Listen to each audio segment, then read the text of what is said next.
ছোট্ট একটা বাগান ছিল। সেই বাগানে দুইটি ময়ূর পাখি বসবাস করত। তারা সব সময় খুব হাসি খুশি থাকতো। তারা এখন সিদ্ধান্ত নিল তারা এখন ডিম পারবে এবং তাদের ডিম থেকে ছোট ছোট ছানা বেরোবে। তাই তারা বাসা বানাতে শুরু করলো। এখন তাদের বাসা বানা শেষ হয়েছে। এখন তারা ডিম পাড়ার জন্য প্রস্তুতি নিচ্ছে। অবশেষে ময়ূরটি ডিম পাড়ালো।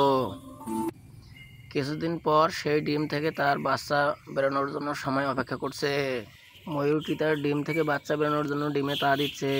অবশেষে তার ডিম থেকে ছোট ছোট ছানা বেরোচ্ছে। ময়ূরের ছানা বের হওয়ার পরও ময়ূরের মন খুব খারাপ। কেননা এখনও তোমরা কেউ এই চ্যানেলটিকে সাবস্ক্রাইব করোনি। তাই বন্ধুরা, তাড়াতাড়ি করে চ্যানেলটি লাইক, কমেন্ট এবং সাবস্ক্রাইব করে পাশে থাকো। এখন ময়ূরটি তার ছানাগুলোকে নিয়ে ঘুরতে বেরোবে। এখন ময়ূর রাজা ও ময়ূর রানী খুব খুশি। এখন তাদের অনেক ছোট ছোট বাচ্চা রয়েছে, তাই তারা অনেক খুশি। ভালো থাকো সবাই।